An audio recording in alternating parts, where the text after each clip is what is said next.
10 വർഷത്തിന് മുമ്പ് ഏറ്റവും അധികം തകർന്ന സിസ്റ്റങ്ങളിൽ ഒന്നായിരുന്നു ആരോഗ്യം, പൊതുഗതാഗതം, വൈദ്യുതി, ഇവയൊക്കെ. പൊതുമരാമത്ത് വകുപ്പ്, ഈ പറയുന്ന പോലെ ഈ വകുപ്പുകൾ. അപ്പോൾ ഞാൻ പറയുകയാണ്, അതിനെയൊക്കെ അതിജയിച്ച ഒരു സിസ്റ്റമായിരുന്നില്ല ഇവിടെ ഉണ്ടായിരുന്നത്. ഈ അമീബിക് മസ്തിഷ്ക ജ്വരത്തിന്റെ കാര്യം എടുത്തു കഴിഞ്ഞാൽ 99% മരണനിരക്ക് ഉള്ള ഒരു കാര്യമായിരുന്നു അത്. അതിനെ 24% കുറച്ച ഒരു സംസ്ഥാനമാണ് നമ്മുടെ. ഇത് PR ഒന്നുമല്ല, ഇത് കണക്കാണ്. ഇത് നമ്മൾക്ക് എല്ലാ സൈറ്റുകളിലും പൊതുമണ്ഡലത്തിൽ തന്നെയുള്ള കണക്കുകളാണ്. മറ്റൊന്ന്, നാഷണൽ ക്വാളിറ്റി അൻഷുറൻസ് സ്റ്റാൻഡേർഡ് ഉള്ള 275 ആരോഗ്യ കേന്ദ്രങ്ങൾ നമ്മുടെ സംസ്ഥാനത്തുള്ളത്. 275 എന്നുള്ളത് ഒരു 14 ഡിവൈഡ് ചെയ്ത് നോക്കിയാൽ തന്നെ ഒരു ജില്ലയിൽ 15 മുകളിലുണ്ടാവാം, അല്ലേ?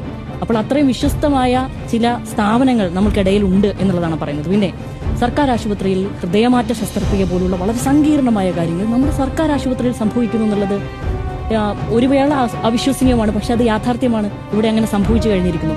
അവയവമാറ്റത്തിനായി മാത്രം സൂപ്പർ സ്പെഷ്യാലിറ്റി ആശുപത്രി നമ്മൾ തുടങ്ങാൻ പോവുകയാണ്. നമ്മുടെ പദ്ധതിയാണ് അതൊക്കെ. രാജ്യത്ത് ഏറ്റവും കൂടുതൽ സൗജന്യ ചികിത്സ നൽകുന്ന സംസ്ഥാനം നമ്മുടെയാണ്.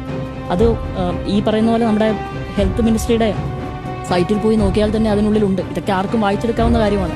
ഏറെക്കുറെ ഒരു 30 ലക്ഷം പേർക്കാണ് കഴിഞ്ഞ 4 വർഷ കാലയളവിൽ സൗജന്യ ചികിത്സ നൽകിയത്. അതൊക്കെ 7000 കോടിയോളം ചിലവാകുന്ന ഒരു കാര്യമാണ് സംസ്ഥാന സർക്കാർ നൽകിയിരിക്കുന്നത്. ഇത് അവകാശമാണെന്നൊക്കെ നമുക്ക് പറയാം, അതിലേക്ക് ഞാൻ വരാം. കേരളത്തിന്റെ സാമൂഹിക അധിഷ്ഠിത സാന്ത്വന പരിചരണം ഹിമാചൽ പ്രദേശ് പോലും മാതൃകയാക്കിയെന്നാണ് നമുക്ക് ലഭിക്കുന്ന വിവരങ്ങൾ. മറ്റ് ഈ പറയുന്നത് പോലെ സർക്കാരിന്റെ ക്ഷേമ പ്രവർത്തനങ്ങൾ എന്ന് പറയുന്നത് ഇതൊക്കെ എന്തോ ഔദാര്യമല്ല, ഇതൊരു അവകാശമാണ് എന്നാണ് ഈ കാര്യങ്ങളൊക്കെ പ്രതിപക്ഷം സാധാരണഗതിയിൽ പ്രതിരോധിക്കാൻ ശ്രമിക്കുന്നത്. ശരിയാണ്, ഈ അവകാശങ്ങൾ നിങ്ങൾക്ക് കഴിഞ്ഞ 10 വർഷത്തിന് മുമ്പ് കിട്ടിയിരുന്നു എന്നുള്ളതായിരുന്നു എൻ്റെ ചോദ്യം.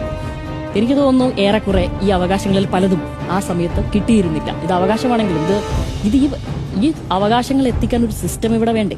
ആ സിസ്റ്റത്തിലൂടെയാണല്ലോ ഇത് സാധ്യമാകുന്നത്. അപ്പോൾ അങ്ങനെ ഡെലിവർ ചെയ്യാൻ ഒരു സംഗതിയോ ഇവിടെ ഉണ്ടായിരുന്നു എന്നുള്ളതാണ് നമ്മൾ അവിടെ പരിശോധിക്കേണ്ടത്. VS ശിവകുമാറിന്റെ കാലത്താണ് സ്വാഭാവികമായും നമ്മൾ ആ ഘട്ടത്തിലേക്ക് പോവുക. എന്തിന്? ഏറ്റവും ചെറിയ കാര്യം, ലാബുകൾ പോലും, ഒരു രക്തം പരിശോധിക്കുന്ന ലാബുകൾ പോലും 250 എണ്ണം സ്ഥാപിക്കുമെന്ന് പറഞ്ഞിട്ട് ഒന്നുപോലും സ്ഥാപിക്കാൻ പറ്റിയിട്ടില്ല എന്നുള്ളതാണ്. ഡയാലിസിസ് യൂണിറ്റുകൾ നമ്മുടെ ജില്ലാ ആശുപത്രിയിൽ 12 എണ്ണമോ 15 എണ്ണമോ മാത്രമാണ് ഉണ്ടായിരുന്നത്. അത് 125 ഉയർത്തി ഓരോ ദിവസവും 3000-ഓളം പേർ നമ്മുടെ സംസ്ഥാനത്ത് ഡയാലിസിസ് ഒക്കെ ചെയ്യണം. അതൊക്കെ ഡയാലിസിസ്, ഒരു വൃക്ക സംബന്ധമായ അസുഖം ഉള്ള ഒരു രോഗി വളരെ വൈകാരികമായ ഒരു സാഹചര്യത്തിലൂടെ അവരുടെ കുടുംബവും ഫിനാൻഷ്യലിയും അങ്ങനെ കടന്നു പോകുന്ന സമയത്താണ് നമ്മളിവിടെ സൗജന്യമായും അല്ലെങ്കിൽ അതിന് മുകളിലുള്ള APL വിഭാഗക്കാർക്കാണെങ്കിലും മറ്റ് ഉപാധികൾ വെച്ചുകൊണ്ട് അതിനെ കൃത്യമായി നിഷ്കർഷിച്ചുകൊണ്ടുള്ള ചികിത്സ ഇവിടെ ലഭ്യമാക്കി വരുന്നത്. കോൺഗ്രസിന്റെ PR വർക്കല്ല, സത്യസന്ധമായിട്ടുള്ള കാര്യങ്ങളാണ്, നിജസ്ഥിതിയാണ്. 10 വർഷം മുന്നേ എങ്ങനെയായിരുന്നു, 10 വർഷത്തിന് ശേഷം എങ്ങനെ ആയിരുന്നു, ഇനിയിപ്പോ എങ്ങനെ ആയിരിക്കും എന്നുള്ളത് നിങ്ങൾക്ക് വിലയിരുത്താം. അതിനുള്ള അവകാശമുണ്ട്. എന്തായാലും